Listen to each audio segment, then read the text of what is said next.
Hello, everybody, and welcome to our lecture today on ocean basins. As you can see here on Google Earth, I love Google Earth. Everybody should love it all the time. I play with it for hours. You can actually see that when you actually twist it just in the right direction, the entire picture you get is blue. Now, you might then be wondering, what actually made our planet the true blue planet? What are the forces which actually create a very, very unique setup in the universe? Sort of get this right here. So you can see the screen and not just me babbling along. As I said, you can go into Google Earth and you play along and you can actually twist the globe in a certain way. You can just see the east coast of Australia. We are about here. And the west coast of Mexico and California. There's the Pacific Islands here, Fiji, New Caledonia, going over to Tonga. There's Hawaii up here, the Emperor Seamount chain. We are going to talk about seamounts and mining of seamounts in the next lecture. And there's of course those rather annoying geological features down here. I think that's called New Zealand or something like this, But basically, we are living on a blue planet. And just to illustrate how mightily blue our planet is, here are some figures. Now, if you would actually level all the mountains and measure the height above sea level, you get to about 840 meters. Now, if you would actually level the seafloor, so there is no deep sea trenches or no undersea mountains, everything is just flat, you actually get to about 4,000 meters, plus minus. So the ocean is enormously deep. The average ocean depth is 4,000 meters. Most people don't actually know that. It goes down deeper than Mount Everest, rises above the land, and most of the global ocean is actually very cold. We're talking about roughly 4 degrees. And if you measure the volume of water, or calculate it of course, it is 11 times of all the land which sticks above the sea surface. So we have a vastness, a voluminous basically feature here on our planet, and it's called the global ocean. And particularly so in the southern hemisphere, as this illustrates enormously nicely. Basically 1/5 is land and 4/5 is water. So we literally and truly live on the blue planet. And it took humanity quite a long time to actually discover most of that, because seafaring technologies were primitive for a very, very long time. Now, if you go back here, this is one of my favorite shots. It's about 20 years old, and it's taking a French research vessel down from New Caledonia to New Zealand along the Norfolk Ridge. And you can see it's a fairly small boat, and it pitches and rolls, except for me and Bertrand. All the other scientists couldn't actually go out because they were too seasick. So you see the South Pacific island crews here, and Jean-Luc and Philippe from France. And that image, always reminds me of a very, very, poignant sentence my friend Monty Bright from Scotland once, pronounced at his conference. There was this question like, what is the biggest technological advancement you have seen in your career? And people said, no, we got, underwater robots, and we got cameras, and we got big ocean vessels. And Monty said, no, actually, I think it's GPS, because for the first time about 30 years, we knew where we were. That was always a big problem going out on vessels for millennia. And actually, we once had a catastrophic electrical failure on the boat, and the French sailors used a sextant. It was fascinating. So we navigated back from Hawaii using a sextant. Never mind. We basically, as humanity, had a long association with the ocean, but it was actually a very difficult one, at least for us Western cultures. When we actually talk about discovering things, and I want to be absolutely clear about that, it's a very weird concept, and I think it's a completely wrong concept which we actually have embodied in Western culture.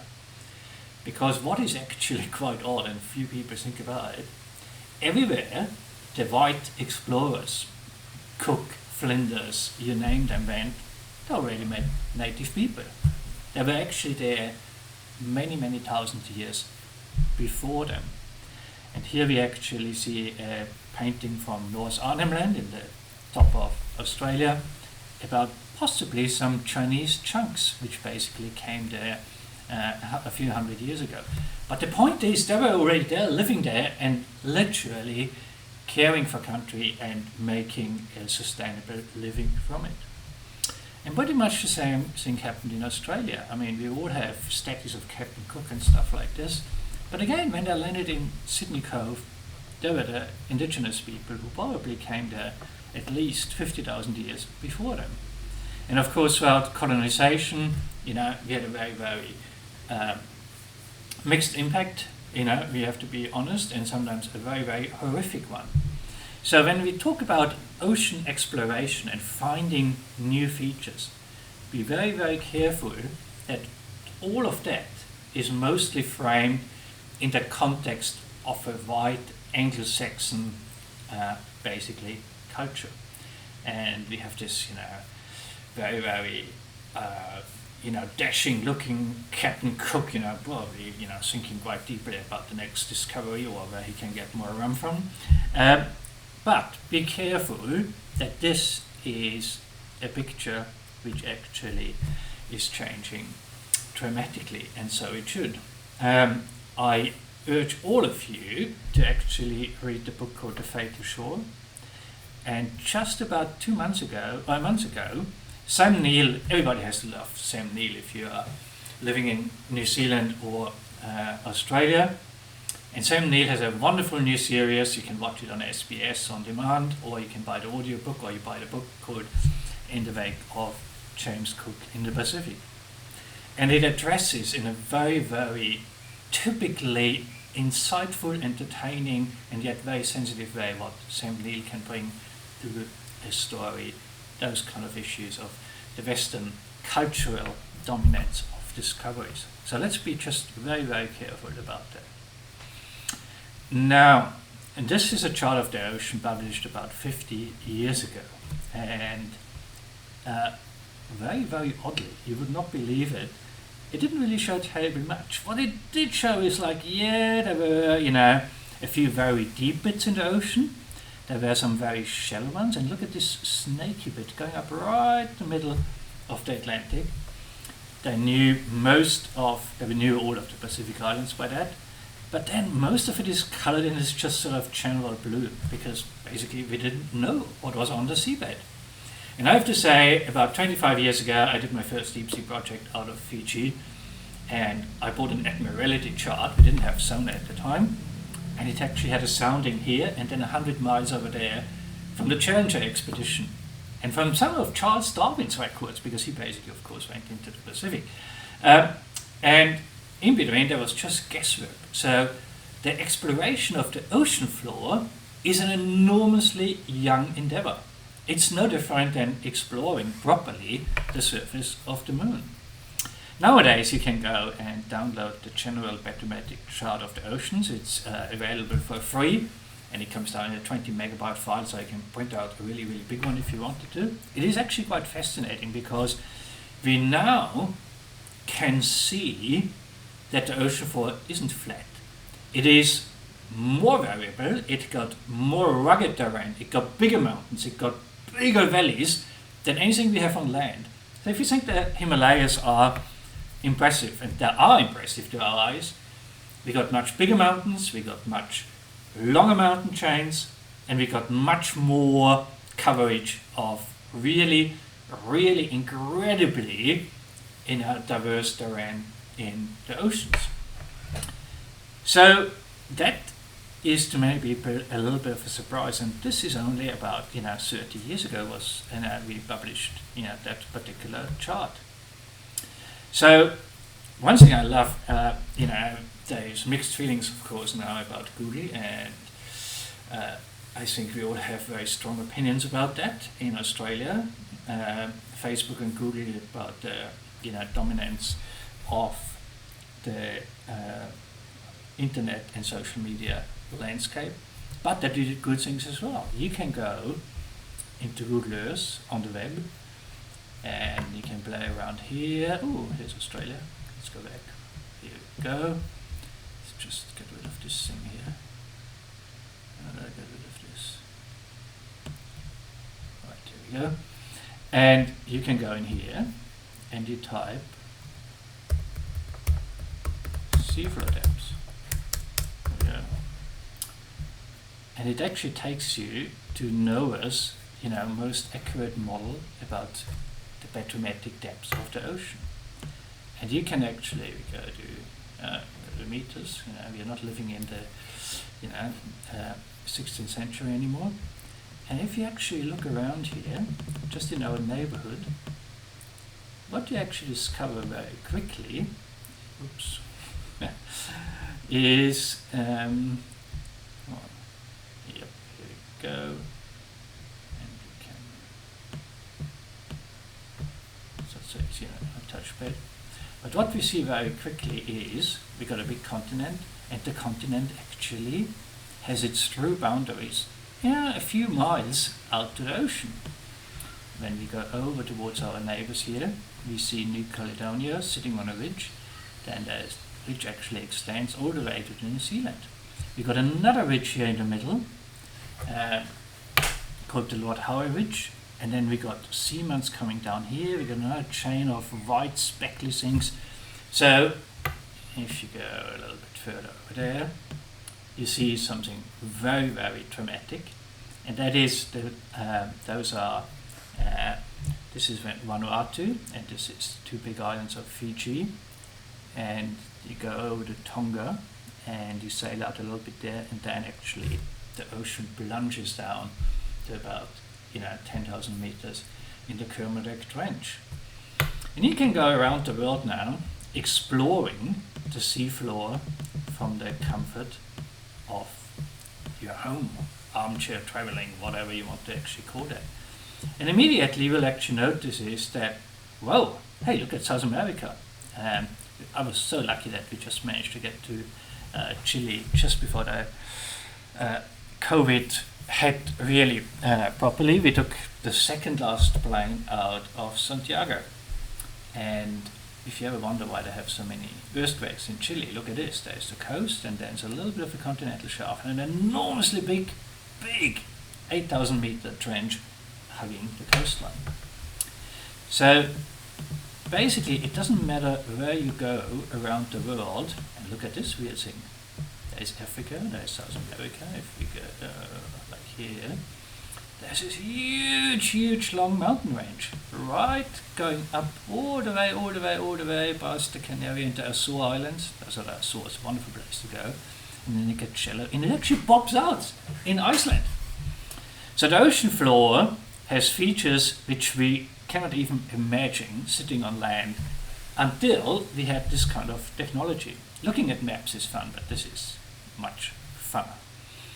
So one thing you actually have to ask yourself then is, having those incredibly vast basins, we call basically the vessel in which, if you want to, the ocean water sits, an ocean basin, it actually, which has this, amazing, as flamboyant, I would say, it's flamboyant geology. You have to ask yourself, how did it actually come to that? What created the ocean basins? And that's a curious question. I have disappeared. Oh, that's a bit, let's do it that way. Right. Because, think about it, it's not an entirely trivial question. Nowadays we used to be able to fly anywhere we wanted to in a very short period of time, relatively speaking. And if you fly from Australia to Los Angeles, you have 12 hours of blue underneath you. If you fly from, let's say, Buenos Aires, which is here, highly recommended to go, over here to London. It takes about 10 hours, and we look down, and it's also blue ocean 90% of the time. Except this is actually a very cool flight because it goes over the Sahara Desert to come in here, and on a nice morning flying, along the, crossing the coast here, and then getting within like 20 minutes into major big sand dunes with little dust storms coming off. That's, being a scientist, it's real fun being on planes. Always got a window seat and look down. So, people just basically didn't have any idea of how the ocean basins were created. Right up to about the middle of the second last century, 1850s, people said, well, there was some cataclysmic event. And it followed the idea followed from that is like, well, what actually happened is everything was land, and then bits and pieces flew off into space. Now, that's a fairly interesting theory, but that's what it was. And then people said, no, it didn't actually fly into space, it didn't disappear like third rock from the sun. It basically sank below the current sea level. Now, none of those theories had any evidence, but that's what we believe because we had no idea, zero idea of how it worked. And people are still going off and actually looking for the lost continent Atlantis because it sank into the Atlantic, that kind of stuff. Now, then we have to enter, oops, why doesn't this go? Come on. So, all good scientists really should look like this, or that's what they look like, in the early 1900s, standing here, it's a big, polar bear, parka, and of course you can always smoke a pot and have a cap on and, sleep in a tent at -40, that kind of stuff. But this chap here is an Austrian professor used to be, of meteorology. And his name was Alfred Wegener. And he wrote a book in 1915 in the middle of the First World War called Die Entstehung der Kontinente und Ozeane. It basically means the origin or the development of the continents and oceans. And he basically came up with some crazy idea called continental drift. And he basically said, look, how it actually worked was, in the beginning, there wasn't God, playing Tetris, no. In the beginning, about 300 million years ago, everything clustered together, all the continents clustered together. They were called Pangaea, and all of that was surrounded by one gigantic ocean called Pantallassia, and then it actually all drifted apart. Now, he was actually declared, not quite right in his head, but later on, of course, about 100 years later, one of the world's most prestigious and active research institutes is actually named after him in Germany. So he might have been onto something, but as they say, sometimes fame comes late. I'm waiting. Never mind. There's lots of fun animations you can actually look like, but that's what people said. It might have looked in the beginning. A gigantic ocean, Pantallassia, surrounding the entire globe. Pan for everything, Thalassia for sea in Greek. And basically here is the land masses. That's what they looked like. Some people differentiate that kind of shallow inland sea called the Tethys. You will actually sometimes come across that. But basically, this was the starting point, 250, 300 million years ago. And then you can actually look at many animations on the web. Jolly good fun. And then it all started to actually drift apart.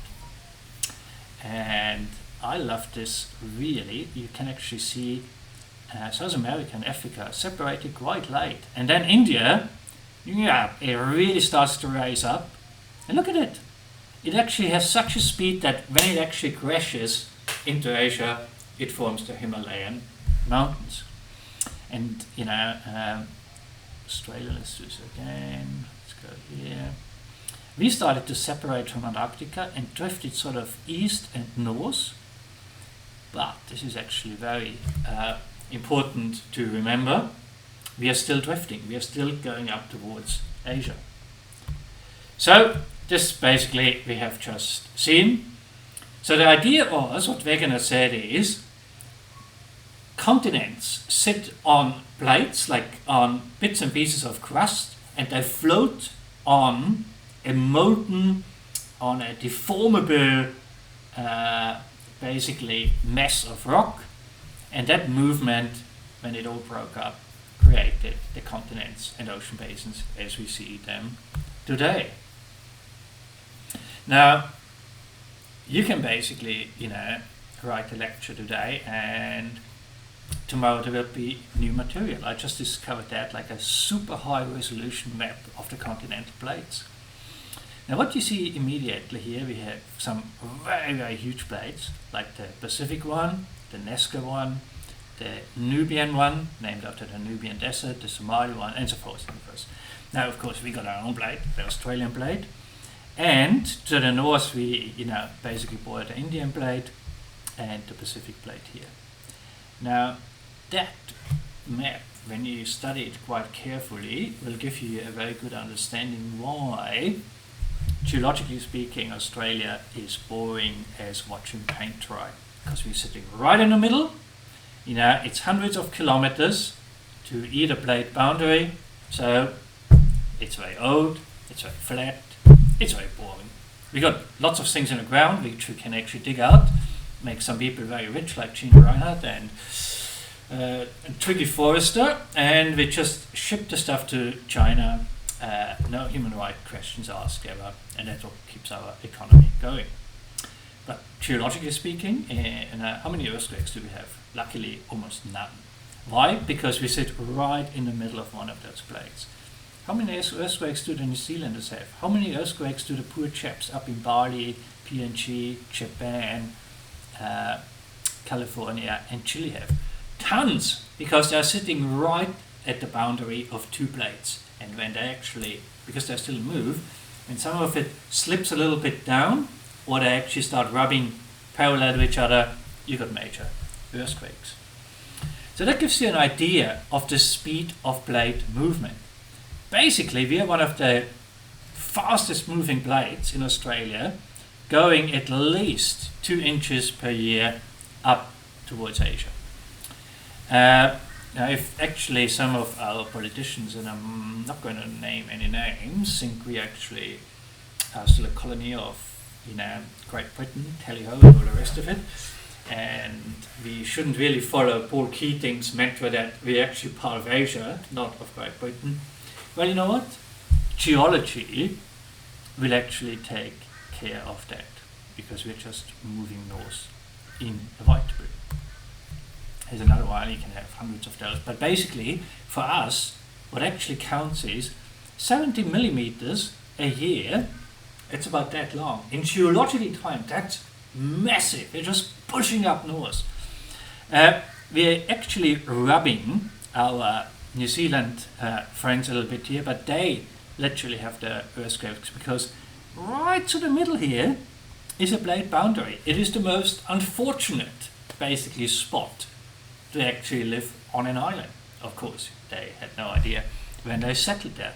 And of course, up here it's a complete mess. That's just like geologically jumble-bumble. But again, we think about big tsunamis and earthquakes, they happen at plate boundaries. Now, this is whiskey from the Appalachian Mountains, and you might think like, has Thomas gone completely mad now? Well, probably yes. But never mind. Here we got some moonshine as well. Why is this significant? First, they actually drank the first American whiskey the other day. It's kind of interesting. It's kind of sweet. It's a bit like bourbon, so probably stick to the right, the original stuff, or the stuff from Tasmania. Never mind. The Appalachian Mountains, geologically speaking, are very similar to the Scottish Highlands, and people noticed that about 100 years ago. And of course, we got moonshine distilled in America, and we got Loch Ness Monster here. I love this one. Look how hazy everything else is, and then got this beautifully defined, perfectly sharp dinosaur coming out here. Great. We also notice that right in the middle, and let's have a look here again, we have this, you can actually, well, you can't see it live, but you can actually explore it for yourself. You got this massively big mountain chain, and even if you are terribly bad at crossword puzzles, right, we still actually have, a very good fit between South America and Africa. Right. So people did notice that. So they thought, what's going on here? Essentially, people, started to scratch their heads and says, well, we got all these, weird fossil concurrences. We even got some very old plants that live in South America, Antarctica, and Australia. How could that actually happen? Basically the geological layering is the same in South Africa as it is in Brazil. And nowadays we get actually, remnants, as I just said, of tropical fossils on Arctic islands. So all of that seemed to actually support Wegener's, theory of continental drift. So why wasn't he more famous? As a matter of fact, he had to resign his position as professor of climatology because people just said, you're nuts. Your theory got rejected, and it remained so until the 1950s. And basically, the problem was, in science, you cannot just say, I think this is actually how it happened. Even if the pattern is very strong, you need to come up with an explanation, with a mechanism that actually drives it. So Wegener didn't have that. And we as a science community had no idea about the mechanism of continental drift until about 60 years ago. Quite odd, isn't it? So here you see all the congruences, that's easy. Now, here's something very, very strange. If you are easily, if your sense of your sense of balance is not very good and you get slightly dizzy, don't watch this one. Now, come on. If you actually climb a mountain, what happens is you get to the top and there's usually a peak or there's a ridge and it goes down on both sides. I love this, I just love it. It's a fisheye lens, but never mind. It's cool, isn't it? But notice it goes like that, right?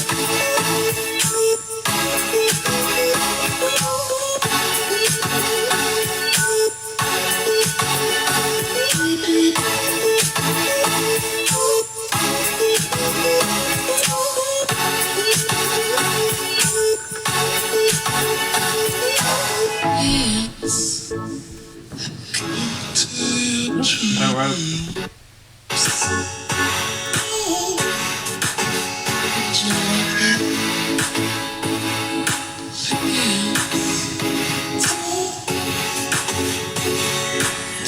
I think everybody get the idea. Now, what is actually very odd, when you go into the deep sea and you examine some of those mountain ranges here we got the Mid-Atlantic Ridge, it actually is not like the Matterhorn. There's actually a valley at the top. So you actually climb up and it's like, I must, think about Sir Edmund Hillary climbing the Mount Everest, climbing up on a bum, and I look down into a valley. And there's another peak or another ridge about, 20 kilometers across, or 100. I mean, that's completely ridiculous. But yet, the undersea mountain ranges got a big, massive trench right here in the middle. If you don't actually believe me, go to Google Earth and check it all out. And we can go at the NOAA thing, and what do we see? We got the Mid-Atlantic Ridge, and yet in the middle here is, for most part, a deep valley. How very, very odd. And you can actually see it going up here, blah, blah, blah, blah. So, we have a ridge on our top of the undersea mountains. Now, if that would not be strange enough, here you see a detailed topography or bathymetry I should say, from the North Atlantic. And here you see another depiction of it all. You've got, Mauritania here, West Africa, Gabon, Senegal, and all of this. Dakar, the Dakar Valley ends here, Paris, Dakar. Mauritania going up towards Morocco, Portugal, Spain, France. And this is sort of, used to be Trump land, now it's the proper United States of America again. Got a deep trench here called the Puerto Rico Trench. But this central long mountain range has a big valley in the middle. We have nothing like this on land at all. By the way, trivial pursuit question, what is the longest mountain range in the world? It's the Mid-Atlantic Ridge. I once won a pair of earphones for that. So here you go. Something useful coming out on this lecture. I highly recommend going to Iceland. It's just mind-blowing. If you're a scientist, it is truly mind-blowing. It's mind-blowing as well, just don't go out and have anything normal to eat because you actually, pay a week's salary. Never mind. This is actually the Mid-Atlantic Ridge coming out of the sea, and this is that valley. Of course, the very, very beginning, so it's not actually that deep. I just couldn't actually help myself of actually picking up a few stones here, stuffing them into my sailing jacket, and 2 years later I had a body search. I forgot about all of that in Canada at the airport, and I said, why are you carrying stones? And yep, it took 2 hours in a perfectly stainless steel room, and yep, the examination was not pleasant. That's all I can say. Never mind. So don't carry stones in your pocket which you can't explain, or which you have a weird explanation. No. I'm a scientist. I was really excited to pick up a few rocks on the Mid-Atlantic Ridge. Yeah, right. Any case, the other thing which people couldn't really quite explain were those deep sea trenches. This is a shot of the first Betty's Cape, basically a submarine which didn't have much maneuverability. It was just a big blob to actually go down as deep as was possible at the time in the Mariana Trench. And we in the Pacific, right in our neighborhood, have the biggest trenches in the world, the Tonga Kermadec Trench here, and then going up to the Mariana Trench system here. You've got the Chile Trench, the Puerto Rico Trench, but this is basically where it goes down all the way to about 11,000 meters. Now, people are usually, here you got the Puerto Rico Range, going down from Cuba towards the northeast tip of South America. Here's our neighborhood. Again, you can see Fiji here, New Caledonia here. There's a ridge system down here, but look at this massive deep trench going all the way up here. You once took a boat out from Tonga, and you actually putt out here like da-da-da-da-dum, and then you actually can feel how the swell changes the moment you go over 10,000 meters below you. It's literally like boom. It becomes deep blue, and the swell, it's hard to describe, but if you actually spend time on boats, you get a feel for that. You kind of, I knew there was, a trench below us, but still, most people actually said it was on an inter-island ferry. They would say, oh, it's a bit odd now, and so because the water actually moves quite differently if it doesn't feel the bottom at all. Now, let's have a look at, people are always fascinated and say, oh, what lives in deep sea trenches? Well, a few very odd creatures or scavengers. And my friend Jamieson from Aberdeen, when you go to sea with him, you have to actually make sure to leave enough space for whiskey crates. Has actually built a very, very impressive career documenting this. So let's just have a look on that.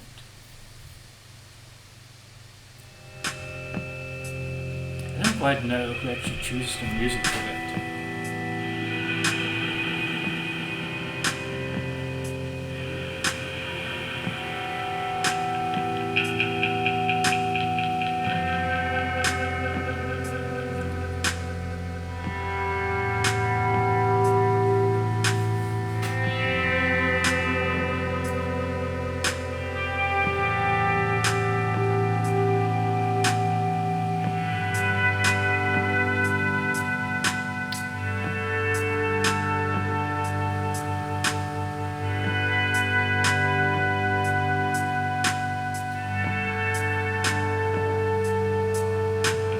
This is an amphipode. I showed you amphipodes in a lecture on sandy beaches, being about a centimeter. This thing is that size. It's about 4 or 5 inches long. Massive. There's a bit of a theory about gigantism in the deep sea. I know somebody who wrote a paper about that. I can upload that. But there's also competing evidence about small sizes. But there are several taxa which grow enormously large in deep sea environments. So just red tails. Red tails are really funny fish. They're called slave fish, basically macroids, because they've got a very soft flesh. So when you actually get them up from from deep samples, you can immediately observe them. Oh, he actually says that. Photon fish. Here we go. Always good to know that it's not actually wrong.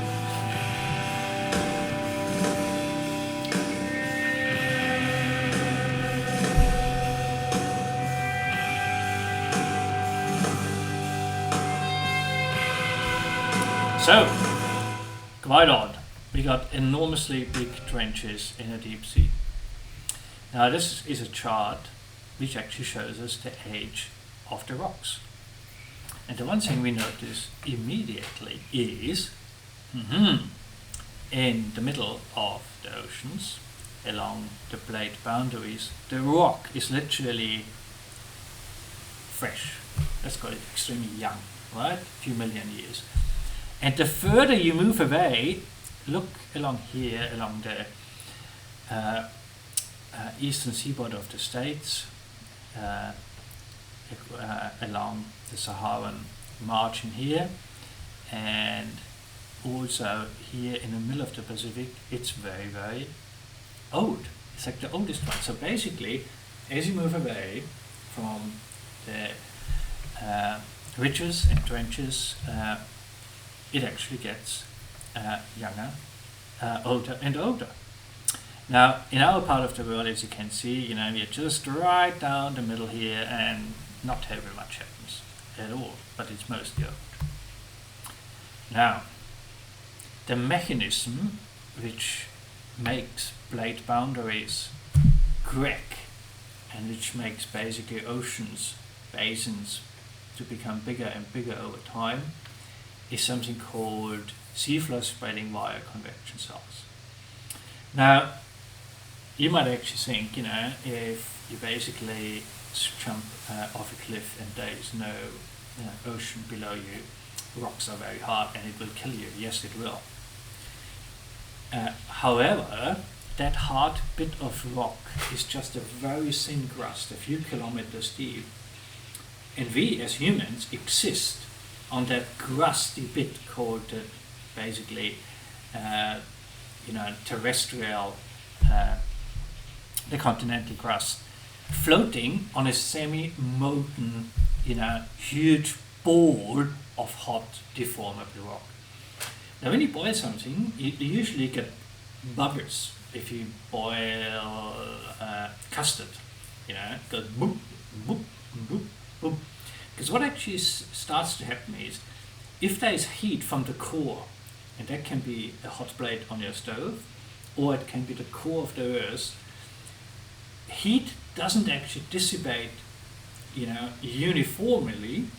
It actually gets, it moves around, I should say, in convection cells. And that's why you get boop, boop, boop, when you basically boil a very thick soup, potato soup, or custard, or whatever. And pretty much the same thing actually happens below our feet. We're living on this very, very thin, very brittle, but cold, solidified crust, called the continental crust or the oceanic plates. Doesn't really matter. But below us, things are bubbling all the time. And they're bubbling in the sense that, at certain points along the Earth, and this is along the plate boundaries, magma rises. Now, most of it does not actually push out to actually form little volcanoes. Some of them do, and this is how we get all the islands in the Pacific, or most of them, except the coral atolls, which actually have a volcanic base at the bottom, and then corals grow. But that top bit doesn't really matter all that much from a meteorological point of view. Some of them, actually spurt out lava.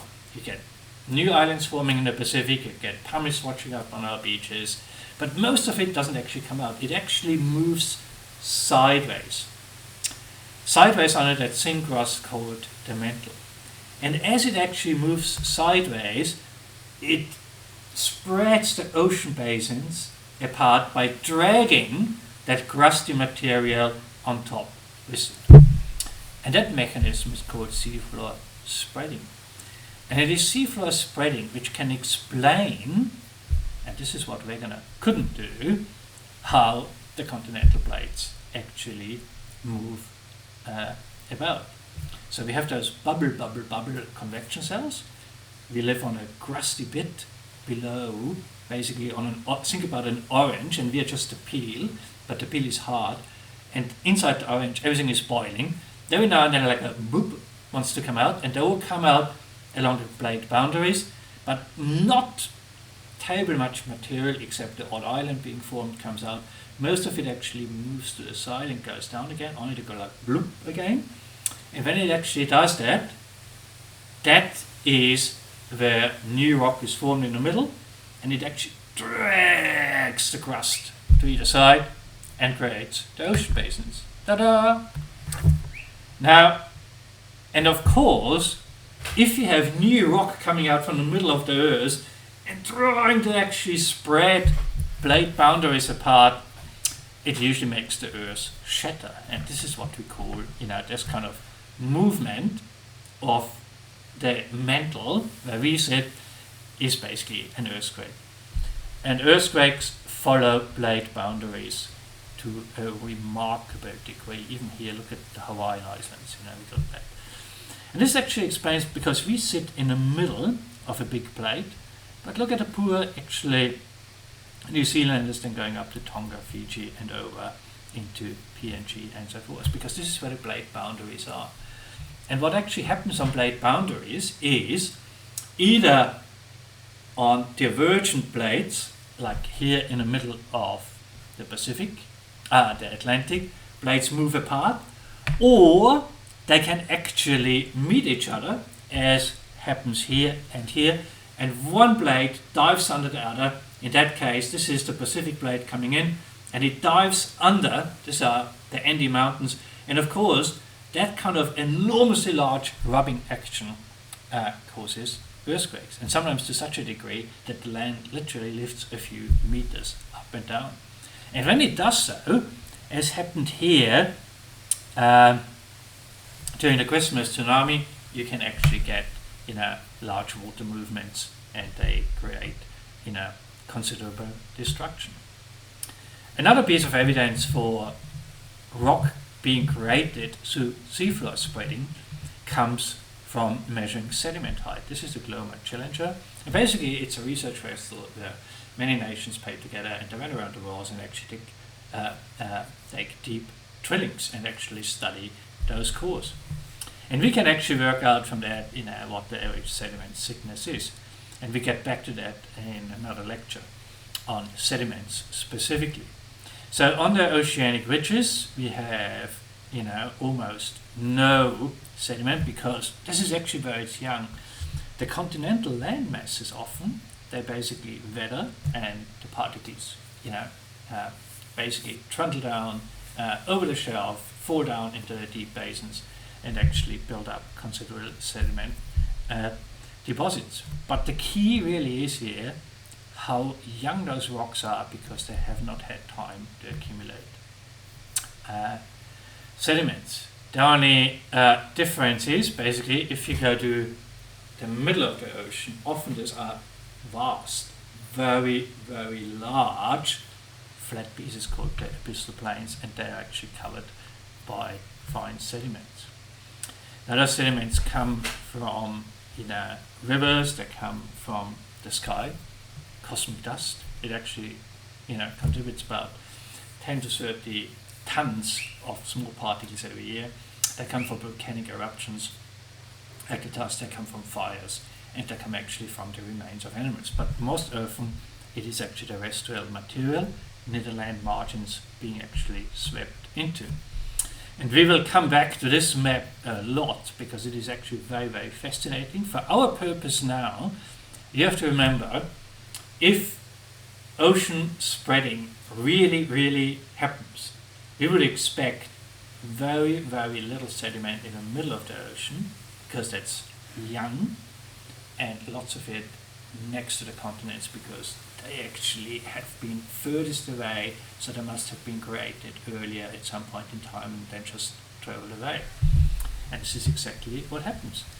At the continental margins, kind of older, and they had time to accumulate sediment, whereas in the middle of the oceans we actually have very little. Right.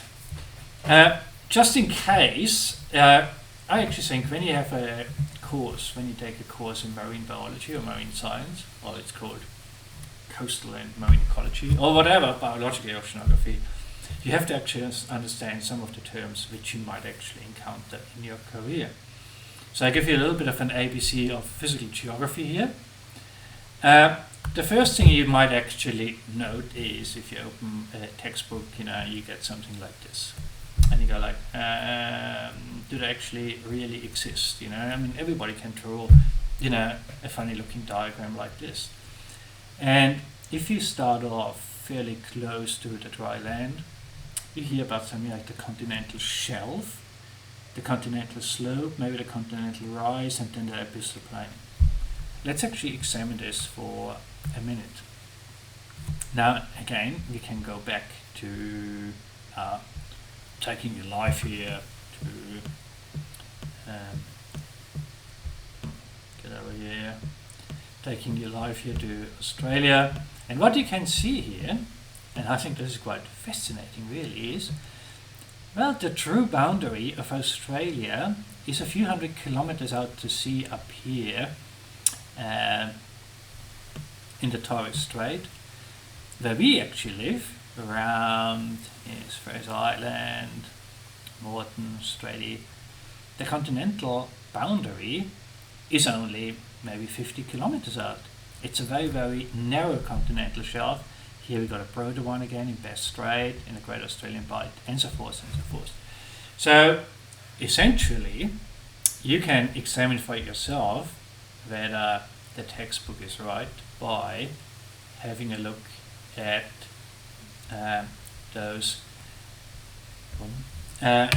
by having a look at imagery which is available to everybody now. So that bit of the continent which really is part normally, when sea levels go up and down of the dry land, is called the continental shelf. And you know where it actually ends, because if you would actually take a boat out here from Mooloolaba, probably not today, you basically go and it's 30 meters, 50, 100, and all of a sudden like whoop, it goes down. And where you can actually see that shelf break, most dramatically, if you actually do something like this and you can go diving on some of the, Pacific Islands, when you do one of those dives for the first time where you go off the island, basically edge, so to speak, underwater, and then you look down at about 4,000 meters of water, it's actually quite scary. But basically we go out and then, the geological structures slope down fairly steeply, called the continental slope, and it actually flattens out a bit and goes over into the abyssal plains. This is pretty much what actually happens around the Australian island. Now, we work a lot off Tasmania, and we're going to have 2 lectures on deep sea ecology, the work we're doing there on deep corals and also on submarine canyons. And this is actually what it really looks like. Ignore all that sort of fancy red bit here. For our purposes, there is a fairly gentle sloping, flattish piece of terrain called the continental shelf. A few canyons here, and then it basically slopes down very, very dramatically. We have seamounts here, and then it actually flattens out again into the abyssal plain. In our part of the world, we got a nice, computer model here of the depths, and you can see in Cherry Bar, Morton Island. At the moment we sit right here. I can see my house here. No, actually, we sit right here. So for that, this is Noosa National Park, headlands, and then Tiva, Double Island Point, going over to Kakari, Fraser Island. And this is a sort of depiction of the sand transport. What actually happens is the East Australian current moves millions of tons of sand a year up the coast, and the very last time we actually see most of that is right at the tip of Fraser Island, where it actually goes into this gigantic sand river and forms some of the largest, basically, submarine waterfalls of sediment going into the deep sea. Never to be seen again, and this is why you don't have nice beaches further up from Hervey Bay. It just becomes muddy, coral sand, mangroves, that kind of stuff. The continental slopes, this is basically once the shelf edge, basically the real true margin of the land stops, and then you have not a very smooth margin going along. It's actually bisected by enormously large submarine river valleys. Here is a depiction of LA. It's got the Santa Monica, the Redondo Canyons, and so forth. So, and those canyons are the size of the Grand Canyon on land. And they used to actually deliver either during sea level low stands, fresh water or estuarine water down into the deep sea, or they got actually carved for, geologically fault structures where sediment then basically hollows them out. We have pretty much a good system down in the southern part. Look at this big system here. It's called the Big Horseshoe Canyon. We have been working there for several years, but all these little canyons here, there's a bit of a debate, which ones are actually properly mapped or not, but never mind about it. Going all around here, you can actually see this. You can go over to Perth. Look at the Perth Canyon. Isn't that fantastic? Looks like almost like a serpent or something like this, coming up to eat Mark McGowan. Wouldn't be a bad thing, but I haven't said that. And then, of course, to the south here, Denmark area, which I think has some of the best upcoming Cabernet Sauvignons. The landscape is really quite dramatic. You look at the continental shelf and look at this sediment delta here, which actually got forged here by a canyon. Those are the canyons where whale researchers like to hang out, because they apparently seem to be the favorite hangouts for some of the deep hunting sperm whales coming up into sunlit areas. I already told you how deep the trenches are right in the beginning, and I love this diagram. You see it in many textbooks. If you were to invert basically the Mariana Trench and superimpose it to the height of Mount Everest, you can actually see Everest has nothing on us. It's about 2,200 meters deeper. Now the abyssal plains, here you got a good example of basically the eastern seaboard of North America. I just illustrated here that they often cover very, very large areas, and they're kind of muddy. People used to think they're quite featureless, but they're not. They got called some abyssal hills, there's also fracture zones and so forth. But besides all that kind of muddy nature, you get an enormously fascinating array of organisms. You get those kind of very slow moving fish which almost seem to hover over the sediment. You got deep sea anemones, you got grenadier fishes. Those are holoturians, sea cucumbers, who actually have little feet to actually move along, and those are very, very fragile glass sponges in mud. Got a few others of urids sitting on those stalks here. So the abyssal plains might have been additionally, you might still actually read this in textbooks that they are featureless, but they are not. They're basically very, very rich in biological life. Here you might say this is a big abyssal plain, and we come back to that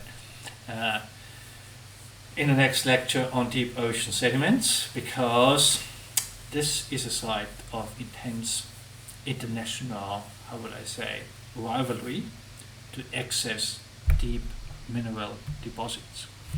I love this picture, it's quite an old one, and it's basically how you actually create a sonogram like this, is you have a very, very strong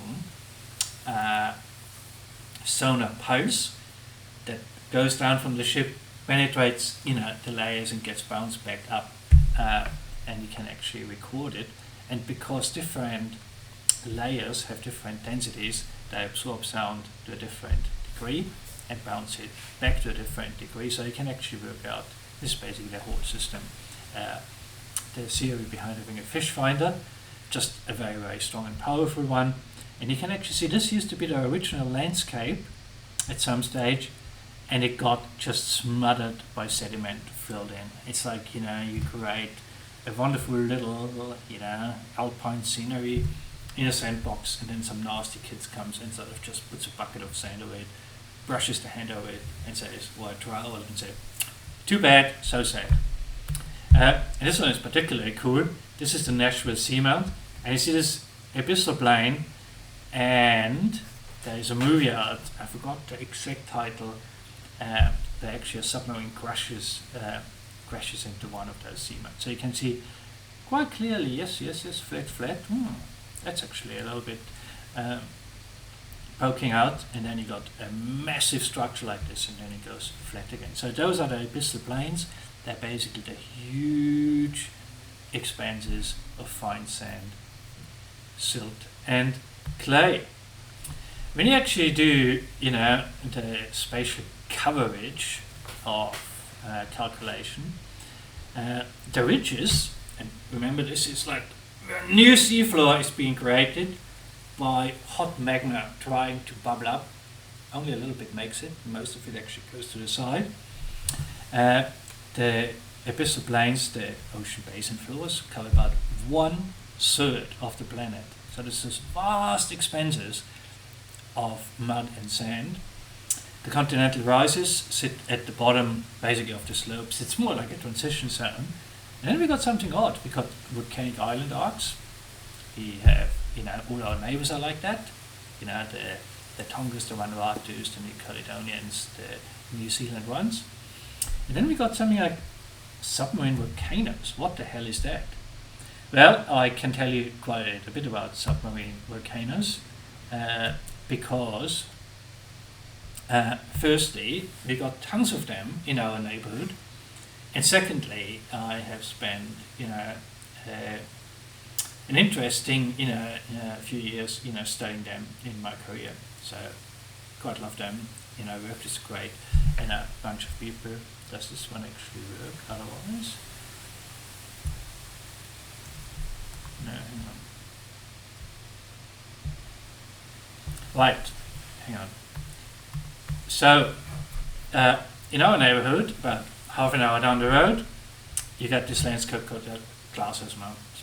Beautiful to climb, beautiful to have sunset picnics and all of that, it's all very picturesque. This is the largest one of them, called Mount Bira, and you might say, how much is it, 300 meters, something like this. I can tell you, the Glasshouse Mountains are just like little babies. They're like the Suzuki chimney of the 4x4 world, or a Kia something, whatever. They're all good cars, don't get me wrong, but they're basically small in relation to the proper big brothers, because the proper big mountains in southeast Queensland are sitting off the coast. So look at this beautiful chain of mountains. We got another one coming down here. This is Lord Howe Island. There's Lord Howe Ridge, Chesterfield Plateau, New Caledonia, another ridge with lots of seamounts up here.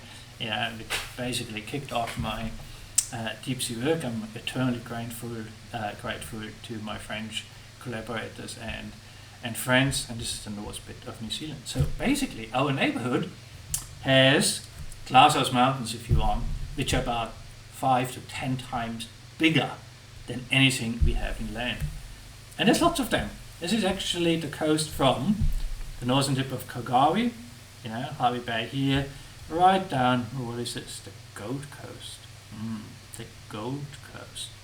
I heard about it, the Gold Coast. Isn't that the sunny place for shady people? Something like that. Never mind. Oh, there's a small little village called Brisbane. But this is basically our patch here now, right?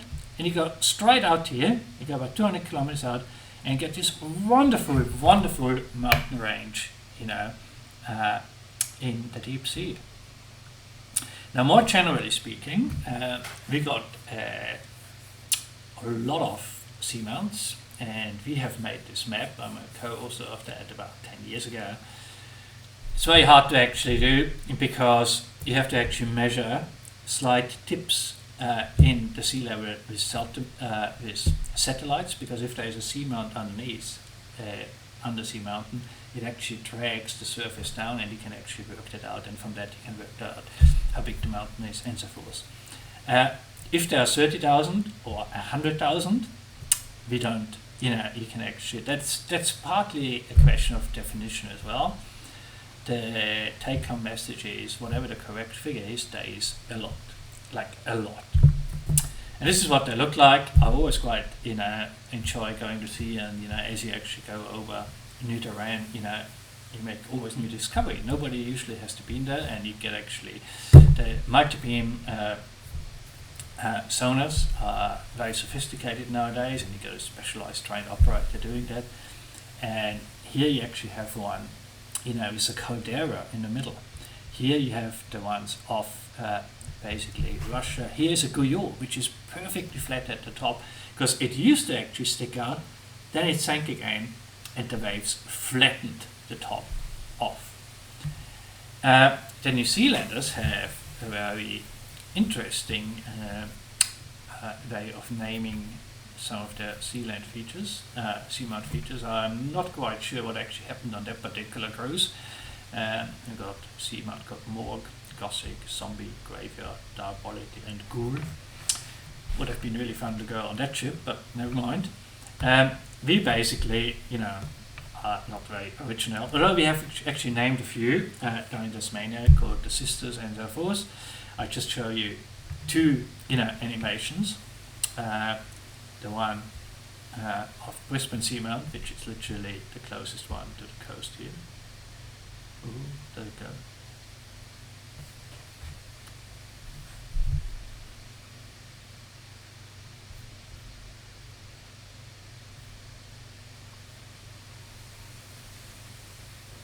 And those features are about 1,000 to 2,000 meters high. We have multi-beamed them now numerous times. You can't basically miss them. And next time you go on the Glasshouse Mountains, you climb one of them and you look due east, this is what you see. And those are two goyots in the Gifford Marine Park. The narration is a bit odd, but never mind. Does it come up?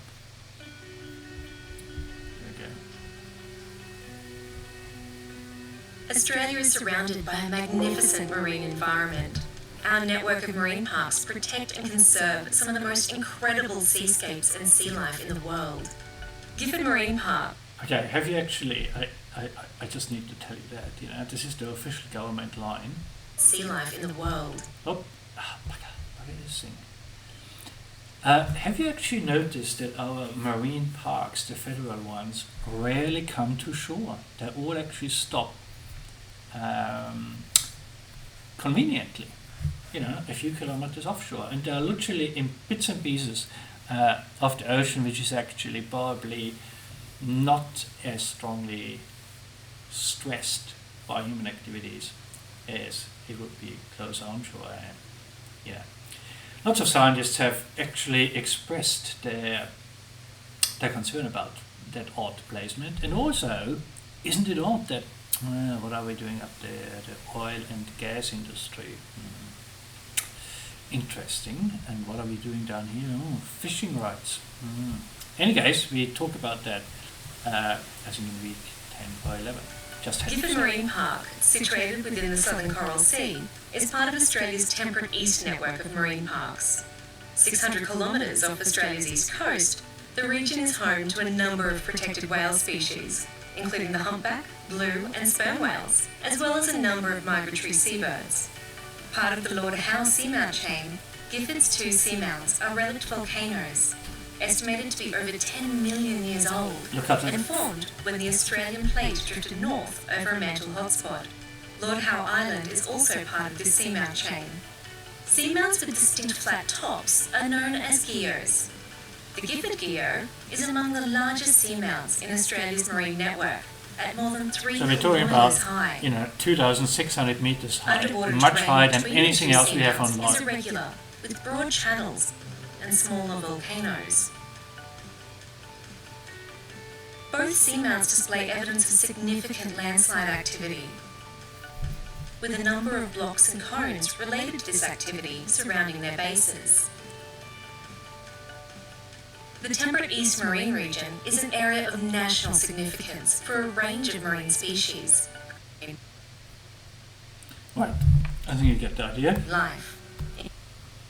So I can actually upload those, but essentially those seamounts are extreme topographic features, so to speak, in terms of ruggedness, in terms of constituting true mountain ranges under the sea, and also because they're often islands of hard substrate, of rocky terrain, and not mud as is most of the seafloor they actually stick from.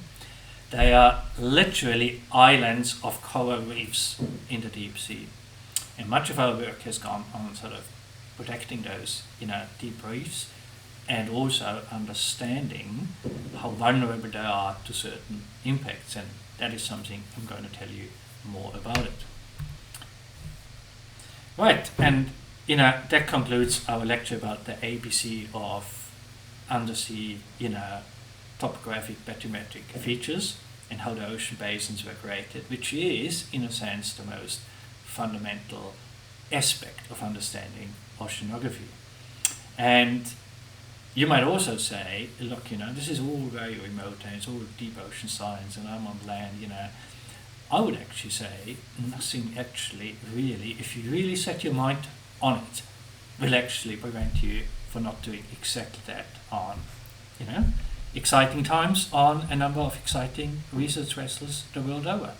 So, by all accounts, tally-ho, the ocean is a big place. We don't know many of those features yet, which I have just spoken about, and go out and explore it for yourself.